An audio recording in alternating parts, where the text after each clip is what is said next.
आजमगढ़ में अवैध nursing home, pathology centre और जांच केंद्रों पर हो रही स्वास्थ्य विभाग की कार्रवाई को लेकर कई सवाल खड़े हो गए।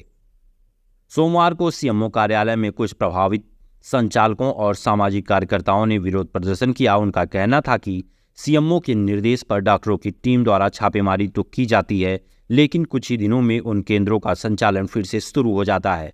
समाचारों में इन केंद्रों को सील करने की खबरें तो प्रकाशित होती हैं, लेकिन हकीकत में केवल आंशिक सीलिंग होती है या बंद कमरे में बातचीत कर मामला निपटा दिया जाता है, जिससे अवैध केंद्रों पर संचालन फिर से चालू हो जाता है। प्रदर्शनकारियों ने आरोप लगाया कि इसमें बड़े पैमाने पर भ्रष्टाचार हो रहा है। बिलरियागंज में भाजपा पदाधिकारी के आरोप बिलरियागंज के भाजपा पदाधिकारी ने आरोप लगाया कि सीएचसी की 2 नर्सें एक स्थानीय अवैध नर्सिंग होम से मिली हुई हैं। ग्रामीण क्षेत्रों से आने वाली प्रसूता महिलाओं को रात में अचानक रेफर कर दिया जाता है और वे घबराकर उसी नर्सिंग होम में भर्ती हो जाती हैं। इस नर्सिंग होम को सील किया गया था, लेकिन उसी दिन फिर से मरीजों को वहां पर इलाज के लिए ले जाया गया और उनका इलाज शुरू कर दिया गया। महनाजपुर के एक निवासी ने शिकायत की कि उसके पड़ोस में 10वीं पास व्यक्ति अवैध हड्डी अस्पताल चला रहा है। शिकायत के बावजूद केवल औपचारिक कार्रवाई कर दी जाती है और प्रभावशाली लोगों के दबाव में मामले को दबा दिया जाता है।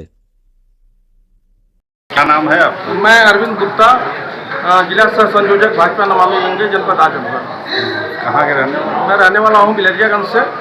लगभग 20 सालों से मेरा सामाजिक जीवन है और मैं पिछले 1.5 साल से बिलरियागंज में एक रैकेट बहुत मजबूत चल रहा है, जिसका सरगना है मोहम्मद ताहिर, जो कि अंगूठा छाप व्यक्ति है। रोड पे ड्राइविंग का काम करता था, लेकिन सामुदायिक स्वास्थ्य केंद्र बिलरियागंज पे एक स्टाफ नर्स है मनसा राय, जो लगभग 15 वर्षों से एक ही जनपद के एक ही ब्लॉक के एक ही सामुदायिक स्वास्थ्य केंद्र बिलरियागंज पर तैनात रही हैं। अभी कुछ दिन पहले मैं लग के उनका ट्रांसफर कराया था शासन में, लेकिन 6 महीने के बाद फिर उनका ट्रांसफर फूलपुर से वापस बिलरियागंज हो जाता है। इनकी कहानी ये है कि मोहम्मद ताहिर ने एक हॉस्पिटल खोल रखा है जिसका नाम है फातिमा हॉस्पिटल, ठीक है। तो इनका काम क्या होता है, वहाँ पे एक तैनात है मनसा राय और संगीता गौतम करके स्टाफ नर्स, ये भी लगभग 9-10 साल से कार्यरत है वहाँ पे। इन लोगों का काम ये होता है कि दूर दराज से गांव से आने वाली गर्भवती महिलाएं, जिनके डिलीवरी के लिए सरकार द्वारा, हमारी भारतीय जनता पार्टी की सरकार द्वारा बेहतरीन सुविधा होने के बावजूद भी शाम को मरीज को तो बड़े आसानी से भर्ती कर लेती हैं, लेकिन एक तय स्क्रिप्ट के आधार पर रात के 2 बजे मरीज के परिजनों को और मरीज को ये कह के धमकाया जाता है, डराया जाता है कि आपके मरीज की हालत बहुत सीरियस है, आप इसको कहीं लेके जाइए। तो गांव गिराव से आने वाली महिलाओं के पास साधन रात में होता नहीं है, तो मजबूरन, जबकि इनका फर्ज बनता है कि वो तुरंत महिला हॉस्पिटल आजमगढ़ के लिए उसको रिफर करें।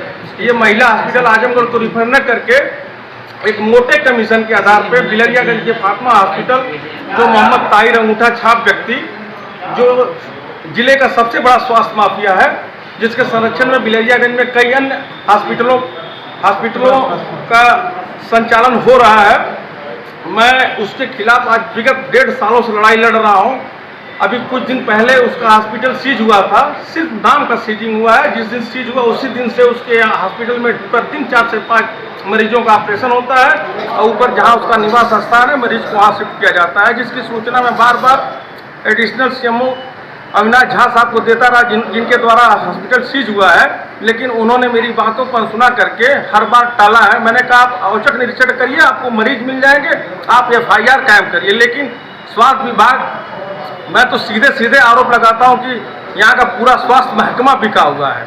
आप सीएमओ साहब के पास आए तो उन्होंने क्या कहा? सीएमओ साहब तो एक दिन कह दिए मुझसे अब क्या समझ में नहीं आ रहा। मैंने कहा आपको नहीं समझ में आ रहा है तो आप इस्तीफा दे दीजिए, DM साहब को बोल दीजिए कि मेरे बस की बात नहीं है।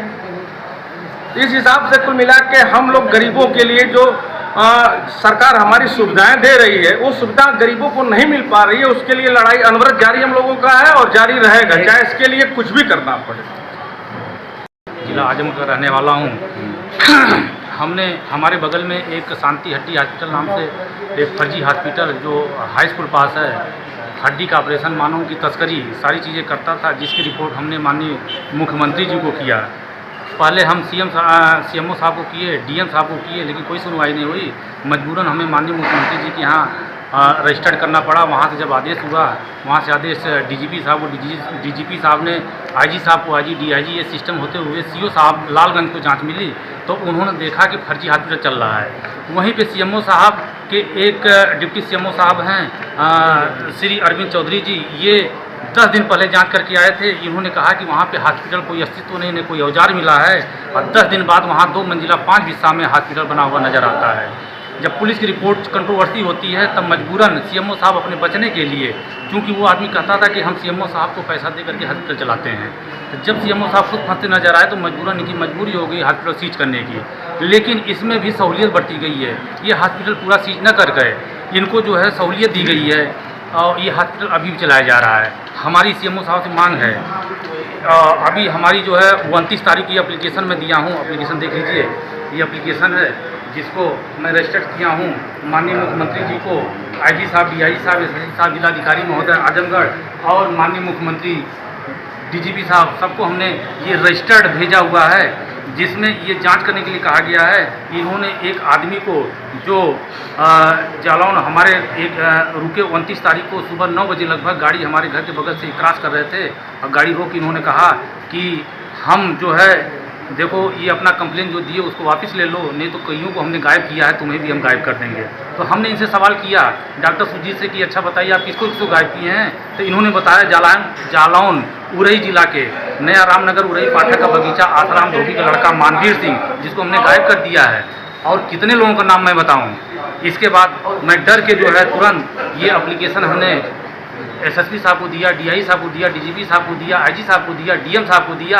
आज मैं सीएमओ साहब के यहाँ कार्रवाई करने के लिए मांग किया हूँ कि हमारी कभी भी हत्या हो सकती है, क्योंकि हमारे आगे पीछे गाड़ी इनकी जो है इनोवा क्रिस्टा गाड़ी है, फॉर्च्यूनर गाड़ी चलने वाला आदमी है, ये गाड़ी नंबर है, ये देख लीजिए। इस गाड़ी से हमारे आगे पीछे ट्रैकिंग की जाती है, रेकी की जाती है, और ये गाड़ी हमारे घर के अगल बगल हमेशा इर्द गिर्द नजर आती रहती है। सीएमओ साहब के यहाँ आप आए तो उन्होंने क्या कहा?